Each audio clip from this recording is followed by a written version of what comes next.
So welcome to the second of our tours, focusing on Bradford to celebrate the UK City of Culture 2025.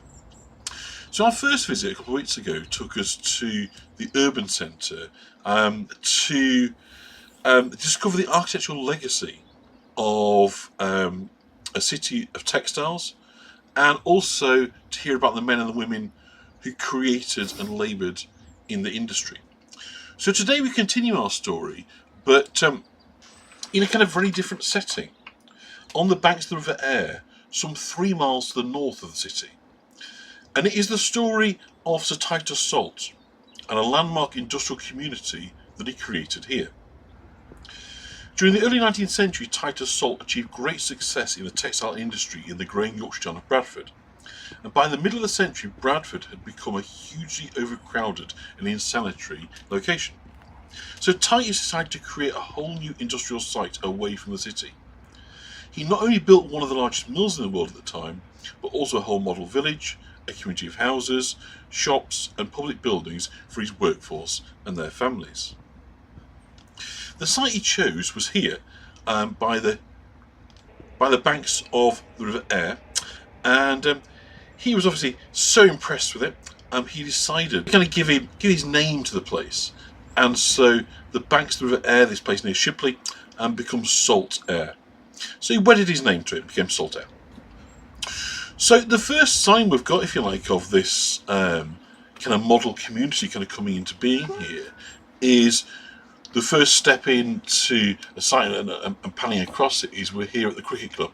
And this was founded in kind of 1869, so it was very much during Salt's lifetime, and he was very interested in what we're going to discuss, giving people sort of honest pleasures to be involved with, that driven by his own very strong Christianity, his Christian zeal, if you like. He wanted people to find positive outlets for their energy. He believed in creating good housing, good education systems, good social facilities and so forth. So the cricket club in Roberts Park, we'll talk about in just a moment, is very much an expression of that. And what's fascinating about Saltaire is it's like a philosophy turned into a built environment. So this is a man saying, I want to create, I can't necessarily change the world, but I can create something better, and I can treat people better, and I can do better as a result, the golden circle, if you like, of capitalism. So sort of stepping back a bit then, Titus Salt was born in Morley, near Leeds, in 1803, into a kind of lower middle class background. And he first served an apprenticeship with a wool stapler in Wakefield. Now, wool stapling is basically sorting out the different grades, different lengths. If you've got wool from different animals, you kind of bundle that up. So basically, it's kind of sorting to pre-sale and pre-use. So they sort of sort and grade wool. But he moved to Bradford around 1820 with his father. And this sort of took him away from the staple end of the business. So he was apprenticed now into a firm called William Rouse and Son, and he spent 2 years kind of getting a broad insight into textile manufacture. And Titus's father Daniel established himself in business as a wool stapler in Bradford, and in 1824 Titus joined his father's wool stapling business, and the company became known as Daniel Salt and Son. And this expanded to incorporate a spinning business in 1834. So by the 1830s, the sort of just time parallel right in the beginning of Queen Victoria's reign, Bradford had become a kind of magnet for people seeking work or business opportunities, and it experienced a population growth of 78% in just 30 years. So this is due to rapid industrialisation of the processes required to convert raw wool into manufactured cloth.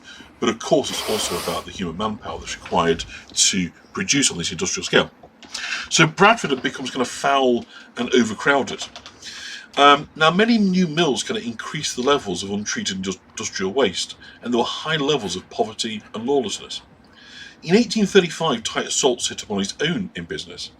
He'd already made extensive use of what's known as Donskoy wool from Eastern Europe, and he'd begun to sort of experiment with other fibres to basically get competitive advantages, you might say.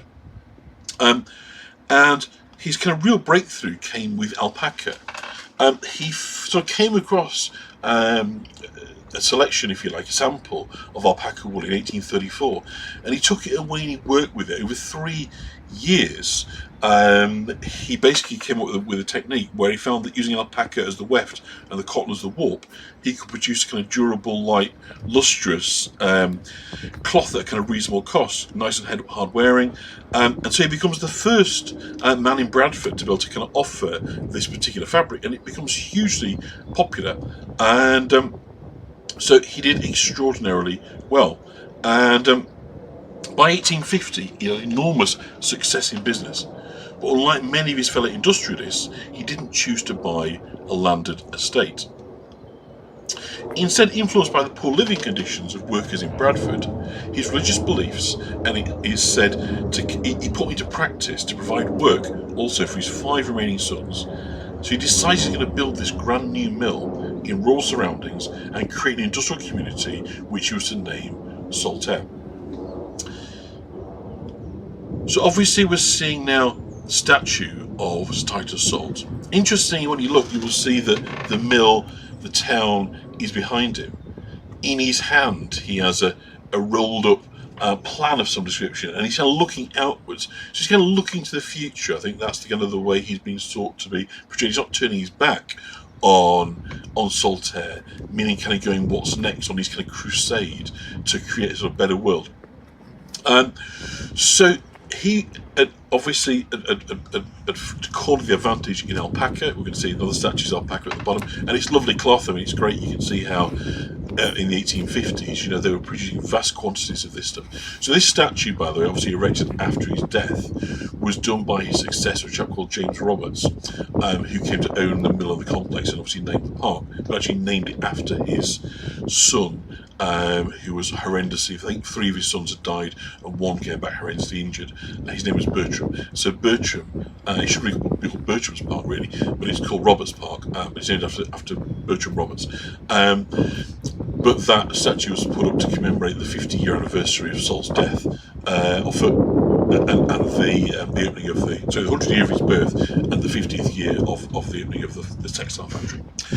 So you get a sense here of the kind of comparatively kind of lowland setting that Saltaire is. Most of the valleys around here wouldn't allow you to create architecture like this because they'd be too sort of V-shaped, if you like. But Saltaire is a relatively kind of flat plain by the banks of the River Aire.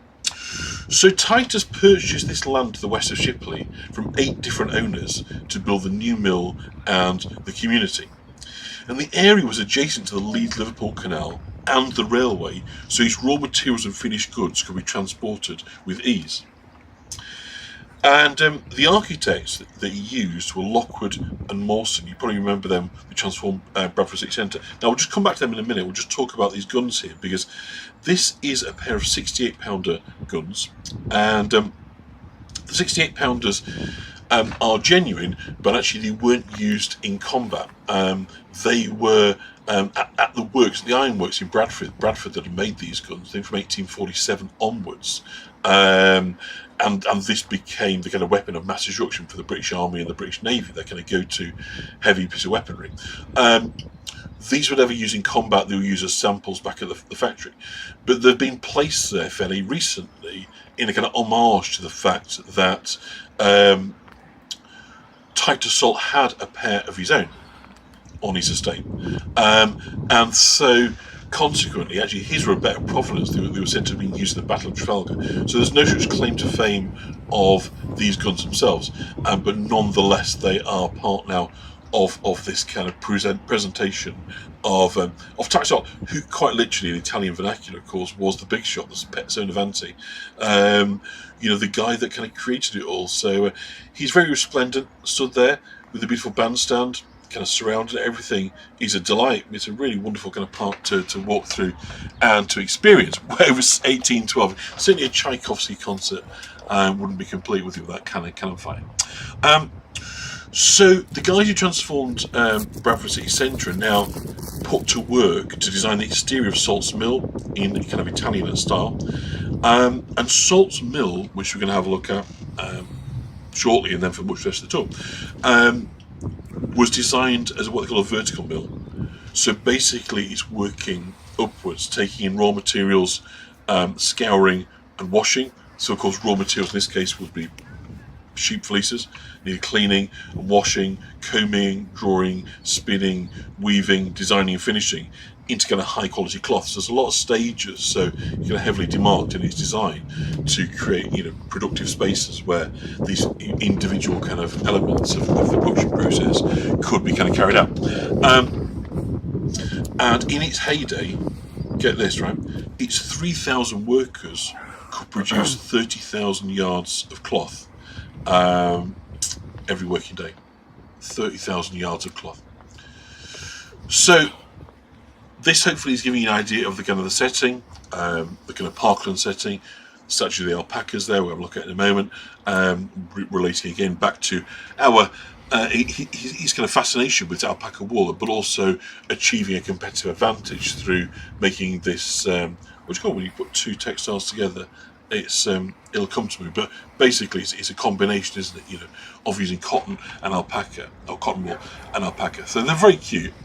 These statues. I'm not sure how long they've been there. I think fairly recent addition, but very nice, of course. And who can resist a smiley face of an alpaca? So that's, and basically when he'd sort of done his sort of trials, he kept needing more and more. So he secretly bought a consortium. He found some in a warehouse somewhere, and nobody else could find a use for it. They felt it was useless as a kind of commercial prospect. But just over here, just before we kind of go on, just have a look at the architecture and this kind of investment in quality. You'll see a little TS in a minute, of course, for Titus Salt. This originally was in Salt's Park before it was renamed in honour of James Robert's son. But a TS there. See, everything is kind of beautifully finished, and that's going to be, kind of theme as you're going to see across. And perhaps that celebratory element of the sheer mastery of the architecture here, was a deliberate birthday present for Salt, because the mill opened on the 20th of September 1853, which was Titus Salt's 50th birthday. And shortly after the celebrations, work commenced on the industrial community of Saltaire. So hopefully you're all keeping up. It's all kind of making sense. You are engaged in the story. Llamas and alpacas, easy mistake to make. Horror movies. I don't know about that. I'm not seeing that one. Cole, but you were very welcome to join us and be in the chat today. So it's said that we talked on the last tour, when Colonel Ackroyd, who had founded the Penny Bank and Ackroyd's Mills, Lister Mills over in the main city, when he died, 10,000 were said to kind of line the path. Well, it's said, believe it or not, when the funeral remains of Sir Titus Salt were carried to his resting place here in Saltaire, it's estimated 100,000 people turned out to pay their last respects. Now, he was living at the time in Lightcliffe, which is near between sort of Brighouse and Halifax, I think. And I believe it's about 12 miles. So it's a fairly long route, but nonetheless 100,000 I think goes a long way to obviously show how people wish to kind of pay their respects to it. And as we said, you've got Titus Salt that you'd think fittingly would be looking out across his estate, but so focused is he on the future that he's kind of turned his back to it. Right, okay, so we're coming up now to just in terms of just thinking about Salt then, he is a man driven by a kind of campaigning Christian spirit, and he created his own little slice of heaven here in this shallow valley lying just 3 miles from Bradford, and in doing so created an enormous contrast from the urban working and the living conditions of the urban working classes, many of whom, as we've heard, had immigrated, had arrived into Bradford looking for full-time, secure, year-round work. Of course, by contrast, thinking in the 1830s to an agricultural economy, that work wasn't necessarily secure all year round. And of course, as time goes on, the other benefit is Titus Salt is also offering accommodation. It makes it pretty easy to find your staff. So we'll come back to that sort of thing. But as I say, most of all, it's important to kind of note he's driven by campaigning Christian spirit, and he creates this place as a kind of response, the antidote to urban conditions. So the estate, by the way, remains almost entirely intact, and we'll have a good walk around it today. And that statue, as I say, was put up to commemorate the 100th anniversary of his birth. So we're going to talk about the life and work legacy of Sir Titus Salt and the industrial age on this tour, and take in as much of the visuals as we can. So we're looking now at New Mill. So New Mill is the second of the mills that was kind of put in place. The park had been laid out in 1871, and not too long afterwards, new mill emerged as the second mill on this site.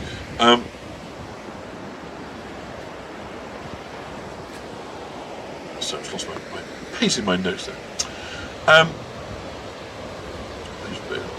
So in Bradford, Salt is emerging as a strong kind of productive figure. He's starting to get involved in politics, but his politics are largely about the stuff that appertains or is in support of furthering his ambitions here at Saltaire. He doesn't really seek to get too involved in so much else. I mean, he does become the MP for Bradford for a relatively brief period, about 18 months, until health forces him to kind of step down from that. And this is by the boathouse, originally bought is a kind of leisure facility for a kind of big house by the river, but has been a pub for I think most of the 20th century. It flooded, by the way, as York did on Boxing Day 2016. I think it should for about 7 months. So we're crossing over, obviously, the River Aire, and we're coming in towards the sort of mill complex and the village and everything. So, as I say, people had moved from pretty small townships, mainly villages, where they probably had strong communal roots, strong familial roots, and now they're looking to obviously set up in the urban cities, and so consequently their kind of lifestyle sort of changes. So housing is part of that kind of mix. So these townships in and around Bradford had kind of grown up, but they'd kind of grown too fast, and so there was no infrastructure, there was no kind of support services for them. People were just basically, the poorer you were, basically, that's adequate. Any of your housing or kind of social needs would be made. So, so basically, what he was kind of setting out to do here was not only to create places of work, but also places of community that could support a workforce. And let's be honest, obviously, it's very handy having your workforce on the doorstep. There are very, very limited commuting costs. So now we're onto the Leeds-Liverpool Canal. So across the River Aire, and you now see running pretty much parallel to it, is the Leeds-Liverpool Canal, which runs right the way in between the two textile mills, which of course was then ideally placed for both raw materials and finished goods coming in and out. So it's very, very kind of well connected in terms of the location. You've got the railway just on the other side as well. This is the site that he chose. And I think, as well as we mentioned previously on the last tour, there'd been this social change that for centuries the wool trade, the textile trade of West Yorkshire, had been very much a cottage industry. Both Halifax and Bradford, their piece halls, where people would literally bring the pieces of fabric to kind of join together to do the sort of the full rolls and so forth, and to be sold. So this was a step up, it was a change. It was moving from working in homes, in the cottage, with kind of children around you, the spinning wheel or whatever other function you were doing, carding, whatever you were doing in the process of manufacture, to moving now to work in these big light-filled sheds in the textile factories. So it's huge social change for people. It's kind of new way of working, it's new forms of employment. So it's creating a new urban working class, where normally they would expect life to be hard, work was short. So consequently, alongside the growth of the kind of textile industries, as we talked upon, in Bradford you get the beginnings of the growth of worker representation, cooperative societies, trade unions, and all these kind of things are kind of coming up. So it's that period with a kind of burgeoning emergence of an industrial economy. Now, this is one of the kind of first buildings we're looking at kind of on the estate, and this was the stables block. So you can imagine when this was built originally in the 1850s, horses were still the kind of the main form of kind of vehicle transportation. If you go down there, you can see the buildings. I'm not going to go down there because people live there, but as we come around, you see the church, you'll see the rear, very cute, or pretty front aspect, really, I should say, of those properties. And so we've now got the we'll have the new mill. Which, as I say, that was also built by Lockwood and Mawson, incorporates the dye house for colouring.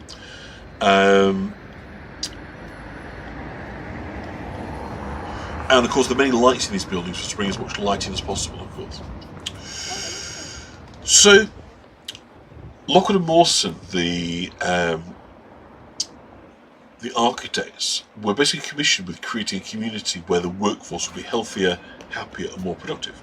So work begins in 1851 and continues until 1876. And Salt's Mill became a vast and ultra-effective textile factory. It's very beautiful. This is the kind of the front gatehouse, what's known as the mill building. It's the kind of the way in. And this was the first building to be complete in 1853. So Lockwood and Mawson designed the entire village in a classical style inspired by Italian Renaissance. Their finest work we're going to see in a minute is a congregational church, now the United Reformed Church, and that's set in spacious landscape garden. And its ornamental bell tower can be seen in views throughout the village. It is like a stately home. I mean, the whole thing has been constructed along that basis. So I say the first building we saw was the stables, and following that we were looking at the entry building to the estate complex, as you might say.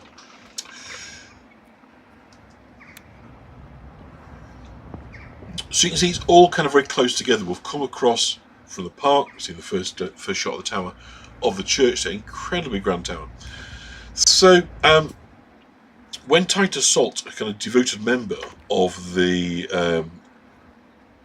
congregational church inspired by Calvinism, commenced the design and construction of his model village at Saltaire, a congregational church was the first building he commissioned. So Salt donated the land himself and paid for the cost of the church. This is the other side of... They'd have been ostlers, wouldn't they? People that were working with the horses. Some of them would have been drivers as well.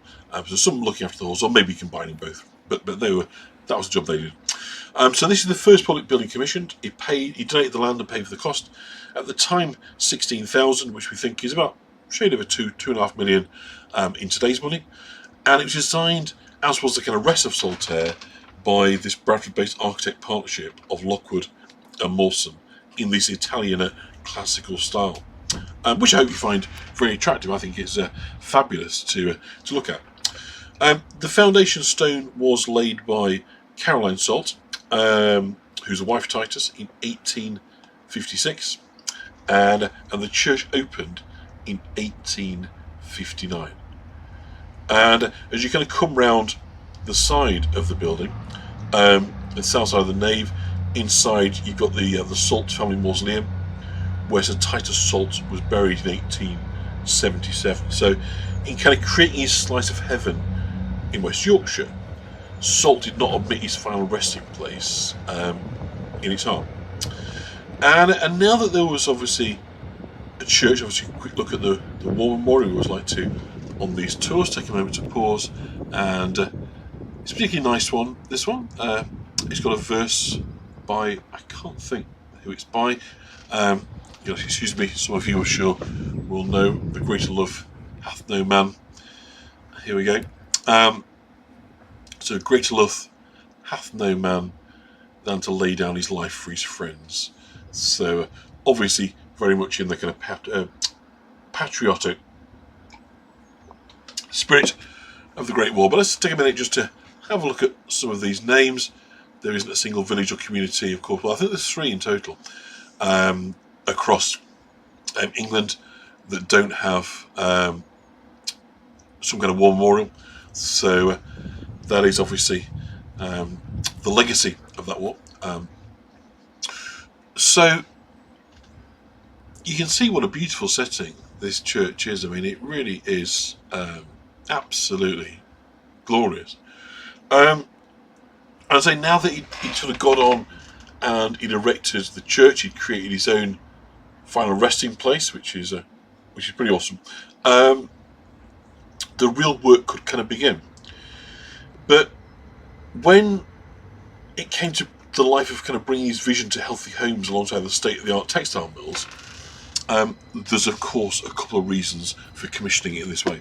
So we're coming obviously out of the Congregational Church. So as I say, this was the first kind of statement of intent really by Titus Salt, obviously, and his designers. You see the narrowboat down there on the river. So I say, in case you couldn't see it before, you've got the Liverpool Canal, Leeds Liverpool Canal over on that side, sitting alongside, adjacent to the mills. So obviously, very much geared up to using that to move raw materials and finished goods. So after the church has been built, so that's our kind of last look at the church. So hopefully you're pretty special. It's a pretty impressive church. We're going to go on and have a look at as much of the rest of the village as we can. So just going back to this sort of thinking about why you would design a factory but then also build a community around it. I'm not for a second going to question his what's the word I'm looking for? His altruism, but it kind of makes common sense, and that's kind of an important thing. So you've kind of got a practical requirement insofar as that if you build people places to live, you've got a permanent pool of labour near to the mills. And this is also coupled with what I believe is a genuine belief that healthy and contented workers are more productive. So this isn't in any way to sort of belittle the purely philanthropic aims of people like Ackroyd and Crossley from Bradford and Halifax, and obviously Saltaire from Saltaire. They were genuine in their beliefs, but it just made good sense. So we're now at the mill building, and this public space opened in 1854. It's directly opposite the mill, and it was a dining hall. So it's known today as the Mill Building and a part of Shipley College. And the main purpose was to provide meals for the mill workers. But until the other public amenities were built, it acted as the kind of main social, educational and religious space for several years. From 1854 until 1859, religious services and a Sunday school were held in the hall, and it also provided space for societies and meetings, including the Saltaire Literary Society. The factory school established in the dining hall was thought important by national visitors and felt to be superior to many that had arisen in other factories and mills. So children aged 8 to 13 years of age were educated in the dining hall, and they were known as half-timers in the mill. So we're now seeing a third of these kind of transport links. We've had the River Aire, the Leeds Liverpool Canal, you're now seeing the Midland Railway. So this main thoroughfare of Saltaire is predicted to be named Victoria Road, of course in honour of the Queen, who was at that time overseeing Britain's rise to the very top of the League of Industrialised Nations. However, in its wake, particularly in the urban centres, the workers who were creating this wealth lived in unimaginable filth and squalor. So Salt decided there had to be a better way to share the wealth that was being created. So his vision was not simply for a place to house his workers. He wanted to nourish and stimulate them to want better lives and to embrace Christianity. Now, this bar here is named Don't Tell Titus, and it's a lovely little play on what is actually an erroneous belief that the Titus Salt was strictly anti-alcohol, part of the temperature, but actually Titus Salt drank, and he had no problem with the workers drinking elsewhere. He just didn't want a bar in his village. So consequently, the Don't Tell Titus, he wouldn't have tolerated that being open in his day, but he wasn't, again, just a nice glass of red wine. But what he wants is them to embrace Christianity.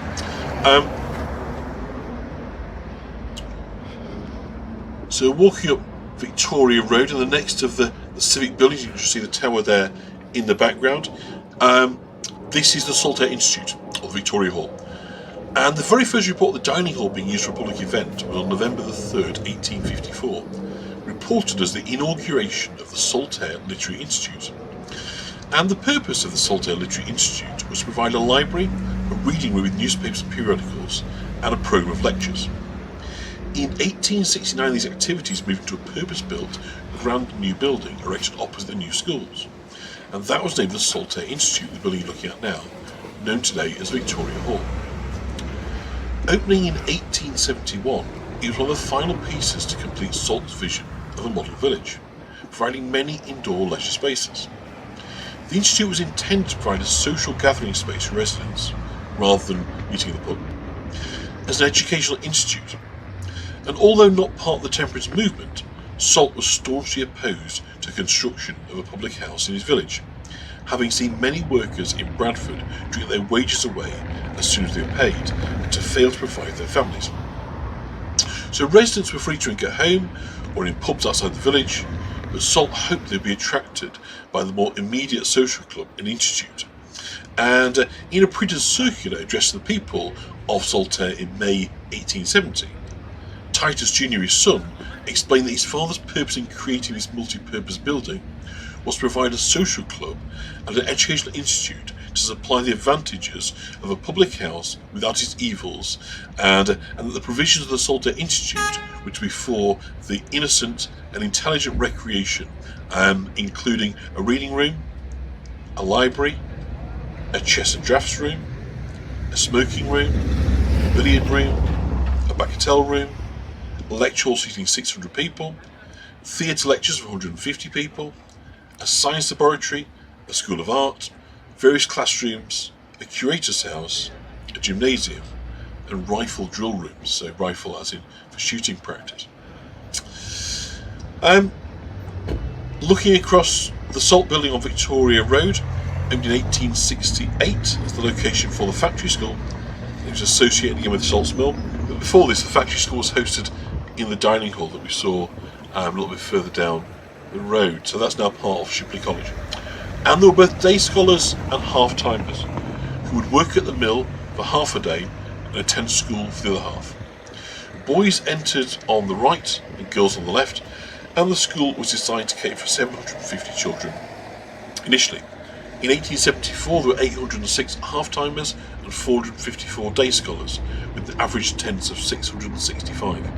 And the schools were constructed with state-of-the-art technology, hot water central heating, gas lighting, and tip-up lavatories. In 1878 the school moved to the newly built Albert Road Board School, today known as Saltaire Primary School, and the Victoria Road building became the Salt High School, catering for both girls and boys. That's the building across the road. So outside the building, as we saw there, Victoria Hall, there's two lions and two more on the opposite sides of the road, and their names can be just made out, inscribed in their pedestals. They're known as Peace, War, Vigilance and Determination. And local legend has it these were originally constructed for Nelson's column in Trafalgar Square. This is, unfortunately, almost certainly a myth. So continuing upwards now on Victoria Road, we're crossing over in a minute the junction with Saltaire Road, and we're going to be looking at the hospital, the next of the buildings of interest. So in February of 1867, notices were placed in local newspapers by architect Lockwood and Mawson for the contracts for the erection of school buildings, 59 dwellings, a shop, and the erection of 45 almshouses and a dispensary, with enclosures complete. The dispensary is what would become the infirmary, so Titus Salts Hospital is the building we're looking at now. So Sir Titus Salts Hospital was opened in September of 1868, providing crucial medical help many decades before the foundation of the National Health Service. So despite efforts to reduce the dangers of mill work, injuries were still commonplace, but with the existence of a hospital and dispensary so close at hand, accidents and illness could be dealt with promptly. The original hospital was 2 stories high and had 9 beds. The third floor was added in 1908 to 1909, making it able to provide 17 beds. During 1926 and 27, the hospital was further extended to accommodate a further 30 beds.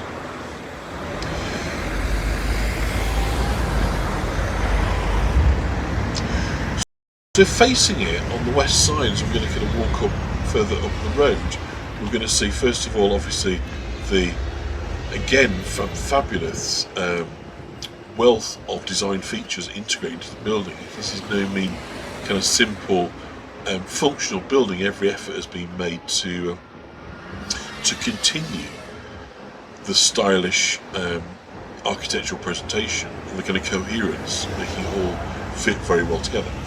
And so on the opposite side to here, on the west side, we've got a kind of asymmetrical road, which is going to pan out in a minute, and we'll look out across the the other side, to the right-hand side, set back a row of almshouses. So almshouses, of course, are property, social housing you'd call it today, that are being. I'll just turn the media source down if that's a bit too loud.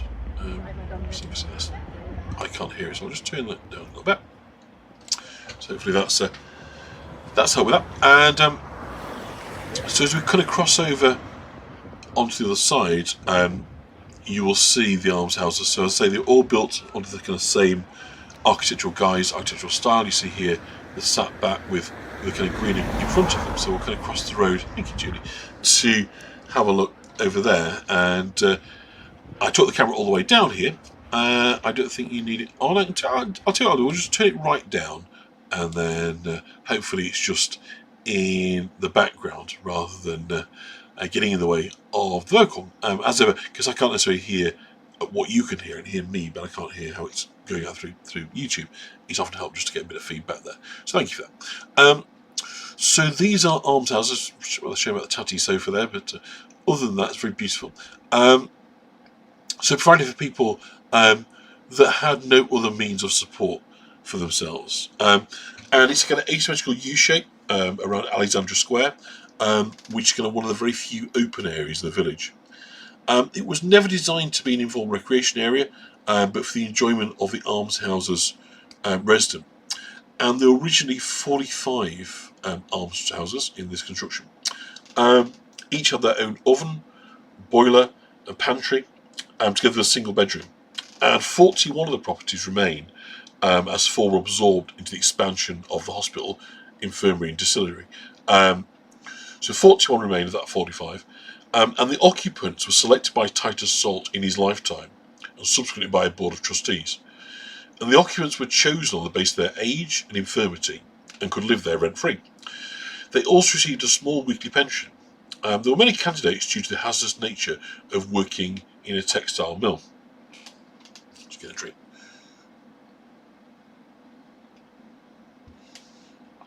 Good, I'm glad that's settled down. That balance between what we call an ambient sound and so just go back to the hospital. Obviously, there's a lot of dangers. One of the biggest hazards in the textile factories, obviously, was exposure to cotton dust, breathing it all in, and of course, over a prolonged period, that can lead to a condition called byssinosis or brown lung disease, and kind of chronic respiratory illness caused by the inflammation and scarring of lung tissue, caused by basically prolonged exposure to cotton dust rather, leads to difficulty breathing, chronic coughing, and in severe cases, permanent lung damage. Another big hazard in textile factories was the risk of injury from operating heavy machinery, of course.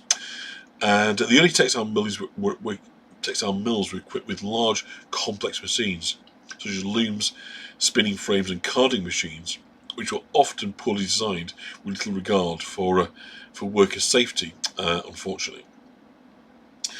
So common injuries, obviously, at this time included crushed fingers and limbs, with workers, of many of them children in this early industrial era, would often have to insert their hands into the machines to fix jams or to adjust threads, and without proper safeguards or stop mechanisms, it was easy for hands or limbs to become trapped, so leading to crushed bones, amputations, and other serious injuries. So pretty nasty.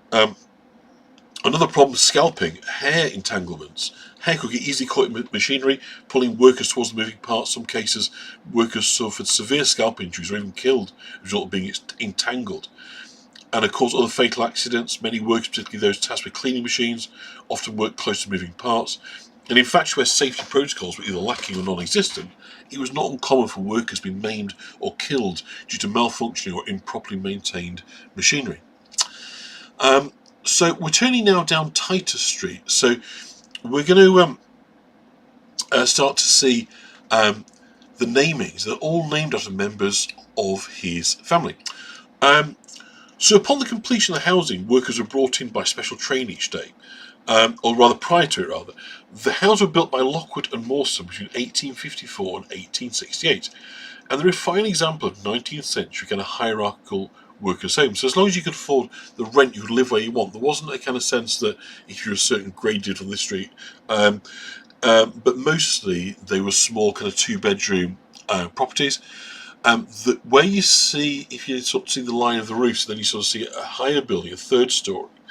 Um, this was to accommodate single people, so a sort of suite of rooms, as you might say, and it kind of it creates dedicated space for the single people, but also kind of breaks up the architectural line, so it kind of gives architectural interest. So the residential area covers just over 25 acres and eventually consists of 21 streets, 2 roads, 2 terraces, and 4 places. And 850 residences of various sizes were built, and numerous shops completed the model village. So there we see George Street, one of Titus's brothers, I believe. So the houses varied in size from 2-bedroom dwellings to those with 7 bedrooms. So again, you're getting a nice sight there over the valley. We saw the church tower. And I say it's unusual insofar as it's a grid pattern. Most of the topography, the landscape of West Yorkshire wouldn't allow this. You simply wouldn't have enough width, but because this is a kind of low, shallow, presumably glacial valley, it is possible to kind of build like this. So it is very unusual, this industrial landscape. It's not surprising it's got this UNESCO award. So Ada, again, one of Titus's sisters. So how cute to name all the streets after your kids. He ends up with 11 kids, so it's a lot of streets to name. But these are much, much better than the working class houses in nearby Bradford and Shipley. You've got a proper system of drainage, water, and gas was supplied to every house, and each had at least a backyard and private lavatory. And the streets were built to be open-ended, letting the sun and air, and a number of shops were included in the new streets, and at all levels the housing compared favourably with housing in Bradford. They supplied with gas directly to each home from the mill, cheaper than that available locally. Initially, water was also supplied directly by the mill. Each house had its own lavatory in the yard, and the streets had been laid out and drained before the houses were built.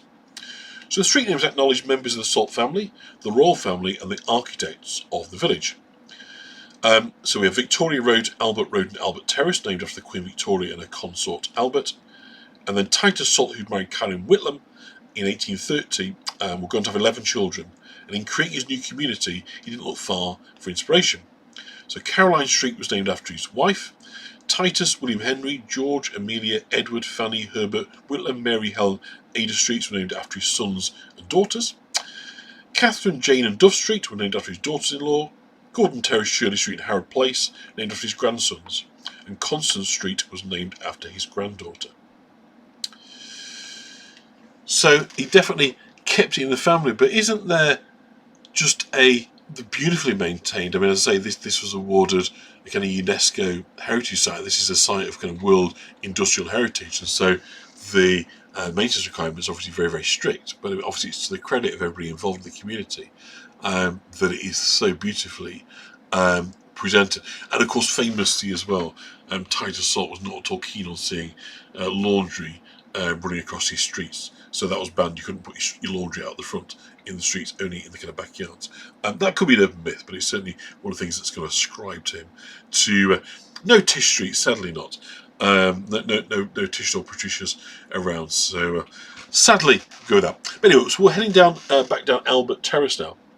So Titus Salt Jr. was his 5th son. But he was kind of generally regarded as the son who was most likely to inherit his father's business acumen and take on a similar role in political and public life. So Titus Jr. had an enormous impact on the provision of education in Saltaire, but sadly his less endeavour hastened his death. So Titus Jr. was passionate and vociferous in his work to organise the new Salt schools and to ensure some additional day school provision and post-13-year-olds night school facilities in the Institute. He recognised the importance of improving elementary education for children under 9 years old and argued the case for a Shipley Schools Board, which was established in 1874, with himself as chairman. And with his wife Caroline, who was the daughter of Crossley's owner in Halifax, a big carpet factory and textile mill, he promoted the kindergarten method of education for young children, initiated by Frederick Froebel, a German pedagogue, a method that was to become widespread practice in English schools. Now, a lecture organising the kindergarten method was held in December 1877 in Victoria Hall, and a new elementary school on Albert Road opened in 1815 with 815 scholars on Monday the 20th of January 1878. So Titus Jr. was born in 1843, the youngest of 7 surviving children in the Salt family. And Titus Jr. married, as I say, Catherine Crossley, the daughter of a wealthy carpet manufacturer, in 1866, and he entered the family firm in 1863, aged 20. Within 2 years of his involvement, his elder brother William Henry and a non-family partner William Evans Glyde had retired from the business. 2 other brothers, George and Edward Salt, remained in the family firm, but their sibling Herbert Salt never entered the business and was a farmer for most of his long life. So unfortunately, the only one that didn't warrant being part of it, a true Herbert, as you might say. So it was to be Titus Jr. who entered fully into public life in the local area, and who played a major part in the final stages of the development of Saltaire and its public amenities. He went to be elected a Bradford Town Councillor in the East Ward and to chair the Shipley Schools Board, and he attended many council meetings, he initiated social events, one of which was the Conversazione, a kind of public magic lantern show to Saltaire Club and Institute. He experimented with newly invented telephone, with lines between Milnerfield, Saltsmill and later to Halifax. So it was an annual social event by the Conversation in Italian, between 1878 and 64. Usually held in January, held over 3 days and consisted of events for eating, dancing, entertainment, and various kind of ticket prices to enable everybody to take part in that. So all the Salt family, particularly Titus Salt and his wife, were very involved. So we had Albert Terrace, so again named after the Prince Consort there. So we're walking on the Leeds-Bradford Railway, which absorbed into the Midland Railway, and that opened on the 1st of July 1846. A line existed between Shipley and Colne in Lancashire from 1851, and this line was extended to Saltaire and Shipley in 1856.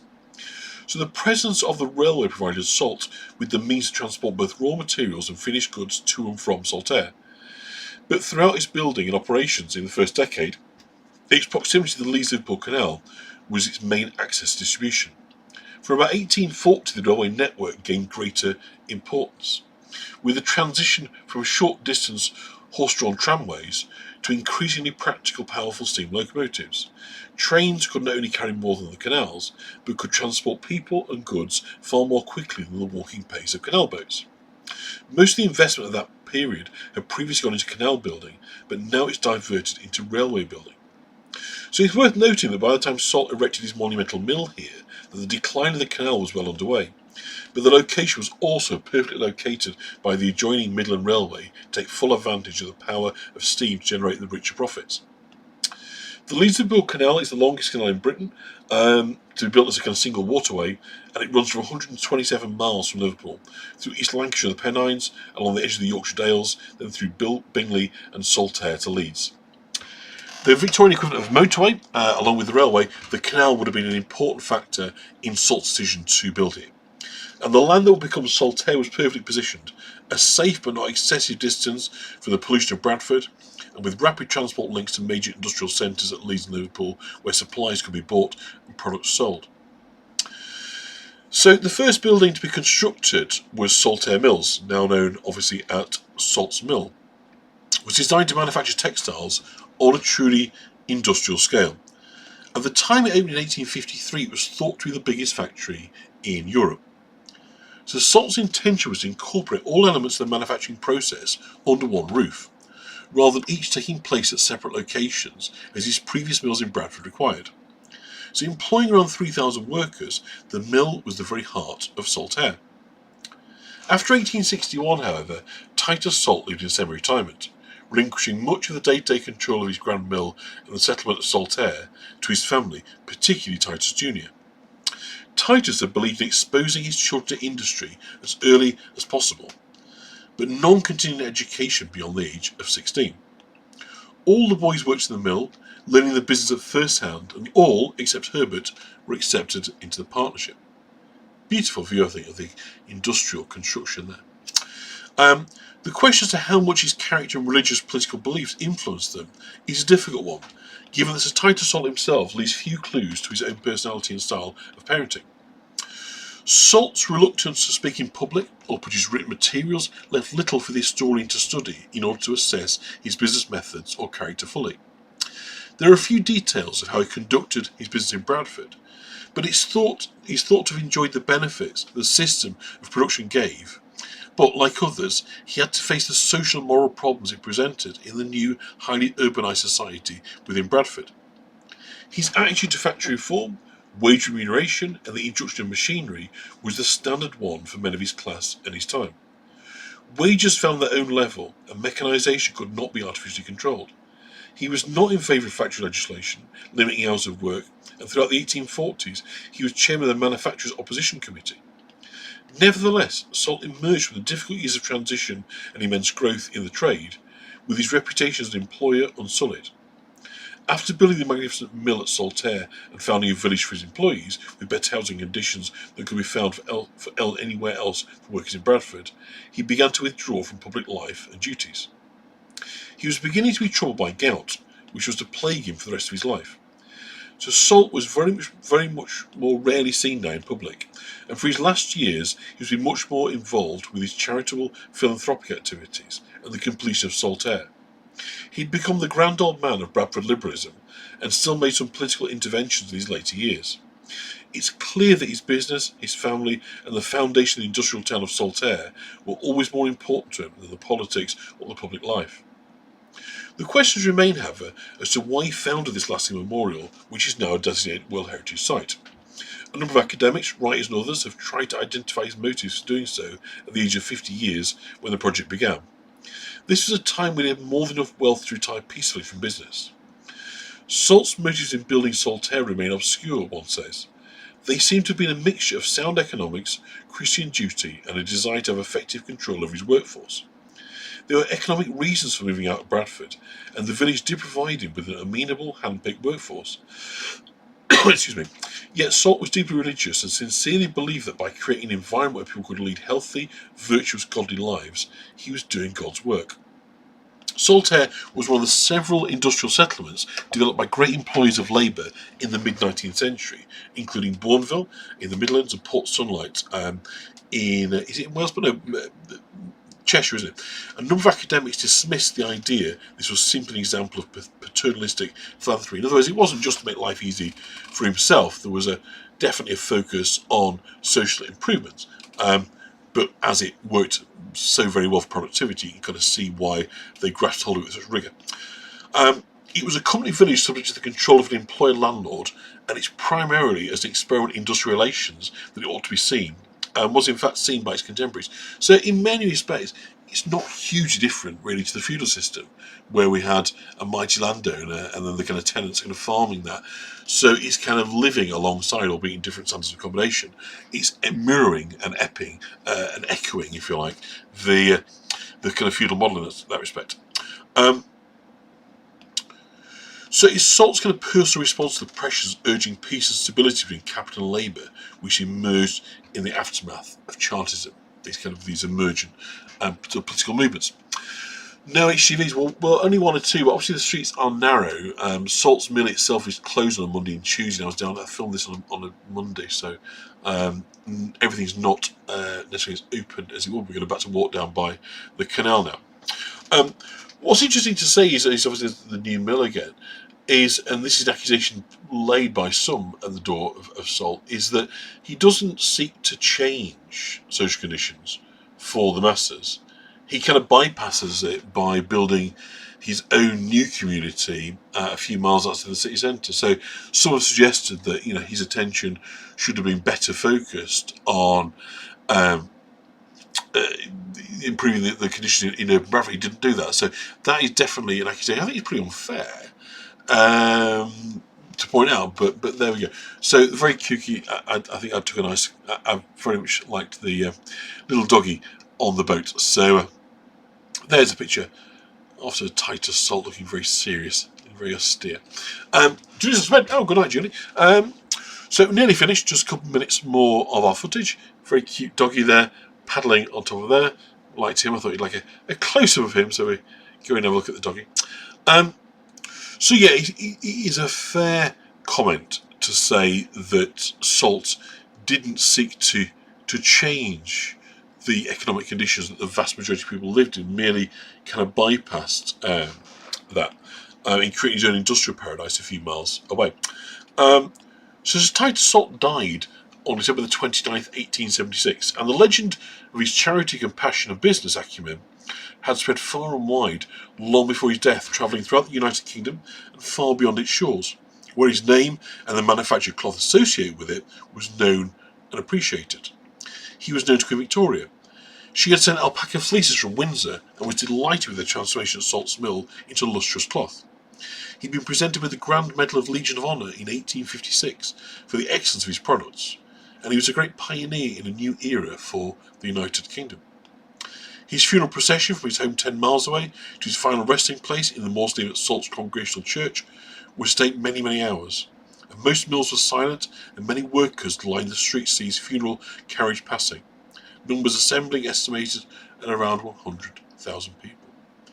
In October 1866, Titus Jr. proposed a plan to raise a memorial to his father by building a new School of Art and Science to be erected on land behind the Institute. He also proposed an international exhibition of Saltaire to celebrate Queen Victoria's Jubilee in 1887. And the ticket sales for the exhibition were set up, but unfortunately it made a loss, which was very embarrassing to Titus Jr. The schools ended up picking up the bill, and so that was a kind of rather unfortunate incident. But royal visitors did come along. Queen Victoria's youngest daughter Beatrice and her husband Prince Henry of Battenberg came, they said, as guests of Titus Jr. and his wife Catherine in 1887. So here we are, we're now getting the last visuals of the tour, and it just gives you an opportunity, I think, just to kind of take in the sheer scale, the scope, the amount of windows, imagining the sheer amount of people that in these set of buildings. You've got 30,000 yards of cloth being produced every day. I don't. Once you see where it goes in a single story, as it then kind of goes around the bend, following the Liverpool Canal, it's probably half a mile of storage. So I didn't warehouse it, which I didn't bother to film because it's not aesthetically interesting. But hopefully, it gives you a size of the scope and the ambition. We've got Newmill on one side, we've got Salts Mill on the other side. We've got Leeds Liverpool Canal, this wonderful kind of natural asset, man-made asset running right the way kind of down through the middle. It's some lovely reflection shots there. But hopefully it's given you an appreciation of Salt. He is a fascinating man.